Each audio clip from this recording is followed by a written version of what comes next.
Well, hello, Sheila. How are you? Hi, Andrea. I'm great, thank you. Thanks for having me this morning. Oh my gosh, I'm so excited because I am going to have a chat with 18 awesome educators, and straight away I thought I need to get Sheila onto this because she is an amazing person. Sheila, you perhaps better tell everyone where you are. I actually live in Mandurah, which is 1 hour south of Perth on the beautiful Indian Ocean. I live about 400 meters from the beach. So, Oh my gosh. So we're both beach people, aren't we? We both love the sea. And I was just before we start recording everyone, I was just showing Sheila some photos of my beach walk this morning. So we both like the sea. So tell us a little bit about yourself. You've got a great story to tell us. um, well, where do I start? So, I suppose I started my teaching career. So, I started teaching in England, back in 1990. So, I did 3 years there, and in the second year, I got a numeracy role. I then moved on to the Middle East and did 3 years in the United Arab Emirates, did a numeracy role there. Well, there you go. Obviously, That's because it's your passion. obviously. And then I moved to Glasgow, Scotland for 8 years. And obviously, it started off with leaf teacher, then deputy principal. And then 20 years ago, next week actually, we emigrated to Perth, Western Australia, and moved straight to Mandurah. So Oh, in my time in Australia, I've done obviously relief teacher to start with, then teacher, had lots of numeracy roles with the Department of Education. I've worked at the university, working with a third year Bachelor of Education students, worked a lot in the financial literacy role under Money Smart and deputy role as well here. And then back in 2018, I was very fortunate. I won Maths Teacher of the Year through the Choose Maths Awards, the oh AMSI. wow. So That's that was, awesome. so that was a real launching pad for me to go in a bit of a different direction. Became a numeracy consultant here in WA until the middle of last year. And then I just decided to take a bit of time out, took a bit of time out, had a few lovely holidays, Oh. and then set up Sheila Griffin Maths for 2025. Wow, and I'm so excited for you. So everyone, we have met through my work when I go to WA. So Sheila and I were, and instantly we found this connection through our passion of teaching mathematicians. But then we had another little connection, didn't we? We did. So during COVID, Andrea had come up with this blog and asked me to find a children's book that I liked and write some maths activities to suit the book. So I chose Monkey Puzzle by Julia Donaldson. And at the time, it was very important to me because, unfortunately, like many people across the world, I'd lost my mum. And the Mm, story, if you know the story starts with, I've beautiful lost my story. mum, and Yeah. it's about a monkey that's lost his mum in the jungle and he has to find him. So it was a very poignant time for me, but a beautiful opportunity. So Andrea published that, and then I got the bug. I absolutely got the bug to use children's literature, which I've always loved, but to basically to have multiple tasks for each book. So back here in WA, I worked with Dr. Paul Swan, Linda Marshall, and Kristen Humphreys, and we came up with this publication, Teaching Mathematics Through Storybooks. And I've got mine here, all Yes, post-it note because I love using them. so that was great. So then, yeah, and then obviously we progressed to book 2 and 3, as you just saw Oh, from the video. yeah. They're And brilliant. And then also, I've also recently done this one with just Linda Marshall and Paul Swan. This one was more looking at some kindergarten or pre-foundation books. So this one sort of really suits pre-foundation, foundation, and year one. So if I can just share why you get multiple exposures, is I'm just going to share this page with you. Hope you can Oh, see it. yes. Yep. Right, so you can see that it's one more sheet, all the information, and then you've got all the multiple exposure maths activities to go with that book. And we've found them really, when I'm planning with my partnership school, Sheila, we've found them really great. So we can develop not just one lesson, but a learning sequence. And it's Yeah, been really powerful. You must be very proud. I'm proud of you. It's thank you. been Yeah, I love really. that. Yeah. Now, where can everyone get them? That's important to know. So, Dr. Paul Swan's website. Yeah, and we've all been there many a time, haven't we? Like Yeah, it's in my favorites list. I love Paul as a yeah, person, as an educator, but I also love his resources as well. So yes. that is very cool. So Sheila, I have asked you, as I'm going to ask every educator that I chat to share 3 tips for our audience out there, because who does not love getting a tip? I love a teaching tip. So I'm wondering if you would start sharing yours with us. That would be awesome. Absolutely. Well, based on what I've just talked about, clearly the first tip Yeah, I was going to is say, about no surprise. storybooks. You know, we've got beautiful storybooks out there. We just need to sometimes utilize some more mathematical content if it's appropriate, not to obviously kill the book. But so this one is One More Sheep by Midge Kelly and Russell Ato.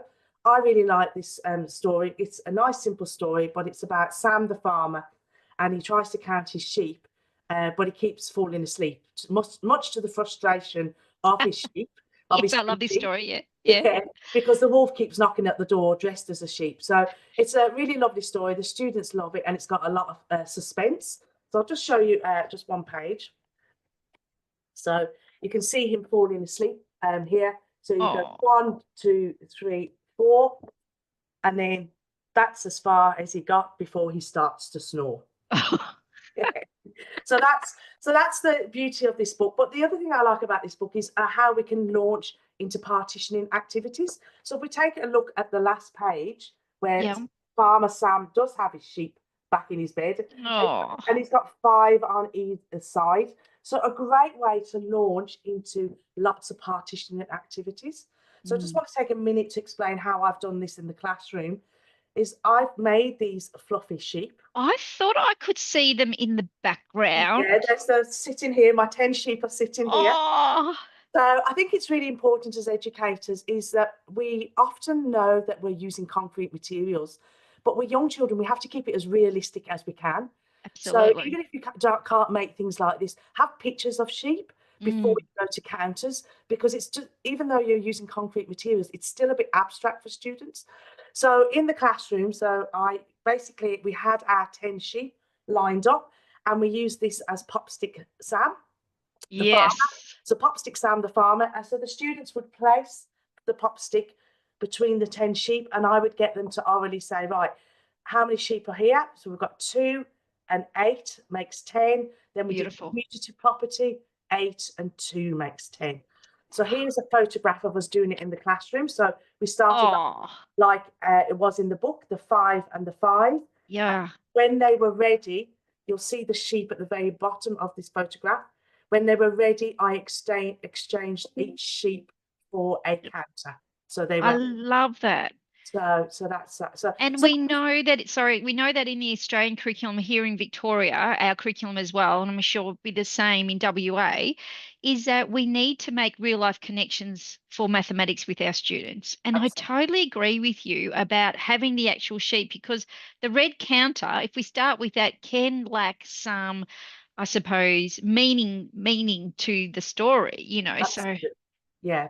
And if you want any brilliant. more information on that, my YouTube channel has a little video clip. Oh, fantastic. So yeah, I've made a little video clip to go with this book, and I intend on making more video clips soon. Yeah, Got to get the good. time. When you have a chance, because I am mad, you're so amazing, Sheila. You'd be like so many bookings to go out into schools, that you are a very busy lady. Um, I really, really love how you've shown us a picture storybook. Like it's going, I'm adding it to the cart. I haven't got that one. I can't believe it, because I have a big collection, but straight add to the cart. And I also love how you shared a really cool practical classroom example. Because in the hub, Sheila, I share a video of a teaching tip every Tuesday, Yeah. and I really strive to give practical teaching tips, so you've done that beautifully. Have you got another tip for us though, Sheila? Sure. My second tip is around dice and organisation of dice in the classroom. So going back to when I started working here in WA, I had a split year 1-2 class, and I was team teaching with the teacher next door. Her strength was literacy. So we really worked well together. Oh, I So, was going to say, what a team. oh, it was brilliant. Her phonics was amazing. Oh, wow. So this one day, so I had 55 students, and they're doing this dice activity, and it was amazing. The kids were enjoying, they're having a lot of fun, but the classroom was a little bit chaotic because you've got dice going everywhere, Yep. across the tables, across the floor. Students going, the green dice are mine, the red dice are mine. And I thought, right, great activity, needs tightening up with my Yep. organisation. Good on you. So I went out and bought clear containers.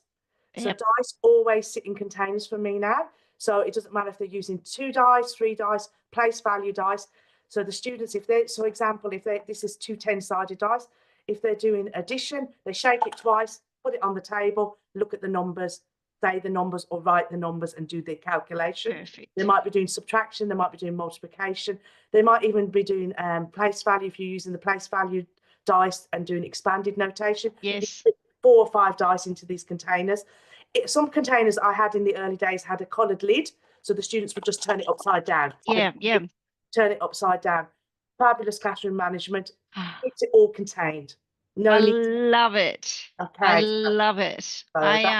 My little strategy is not as good as yours, but I'll share it. Is that I have my kids and they have a soccer net, and that's where they have to roll it into, so it's Okay. contained. But Yes, I love the idea because you're not even, all you're then doing is you're minimizing that transition time because they're grabbing the container, not counting how many dice they need. that's right. Yeah. Love it. Okay. I don't know, you never stop learning, right? I just love that about being a teacher. Like it just never stops learning. I really love that. And isn't it great now how many different dice we can get? Yeah. Like I don't want to say back in the olden days, but when I started teaching 37 years ago, the hands-on materials weren't as vast in options, Yeah. so we are so lucky. And of course, our friend Paul has to take some credit for that. He's thought Absolutely. outside the square there. Okay. Okay. Tip 3. So tip 3 is I really like students to have some ownership and agency in their learning. So when it comes to like making game boards, I either use whiteboards or scrap bits of paper. So I'll just do a quick demo with a very Yeah, simple one great. this morning. So basically, so it doesn't really matter what you're going to be testing. So I've done a 3x2 grid this morning just for demonstration purposes. But normally I use a 5x3 grid with students. So again, so let's go back to a dice activity. So say we're going to look at the language of subtraction. Okay. Yep. So they're going to, so they generate their own game board first. So they basically, so I've got a 7 and a 4. And so 7 subtract 4 is 3. And then let's have a look here. I've got a 2 and a 1. 2 take away 1 is 1. So we carry on where the students basically, they do their 6 calculations to generate their board. So then myself as a teacher then goes to the front and I might throw my 2 10-sided dice and I'd use the language of minus, subtract, take away, difference possibly.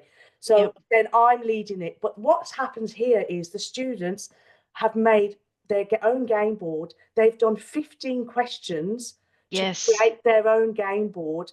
Yep. And they haven't even thought about it. They've not had 15 questions on a worksheet, 15 questions in a textbook.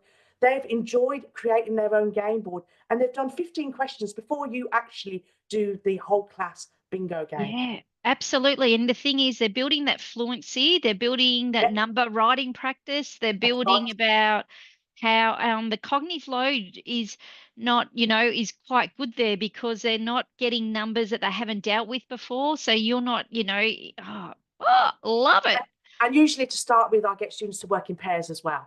Yeah, okay. Yeah, that's a great idea. Yeah. Individual, but yeah, any activity that you can get the students to create their own game board or create their own activity, because then I just feel they've got ownership in their learning as well. And it makes, like you said, Andrea, that fluency, and they're not being bored with a worksheet.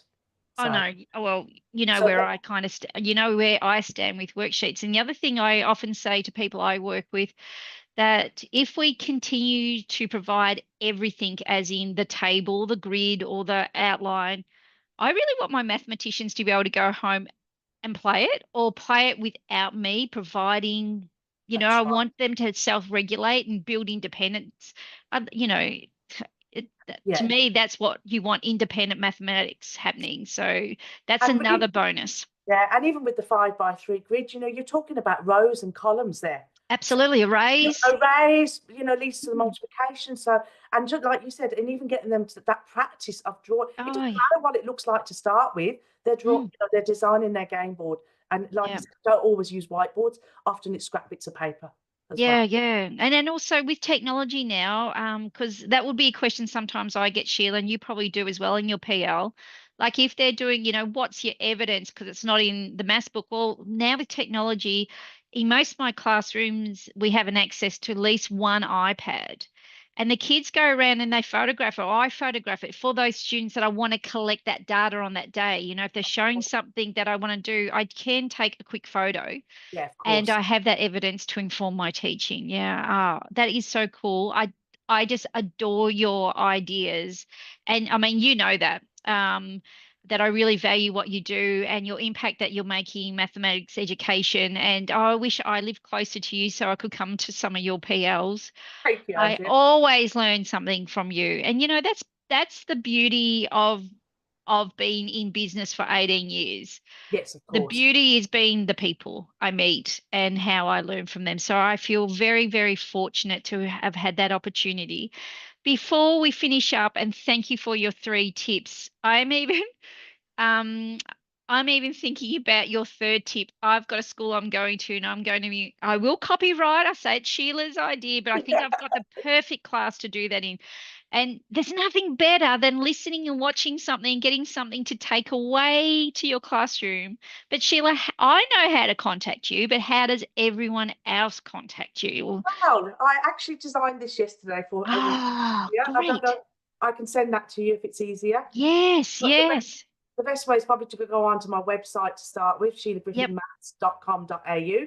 Ah, great. And I am on the socials.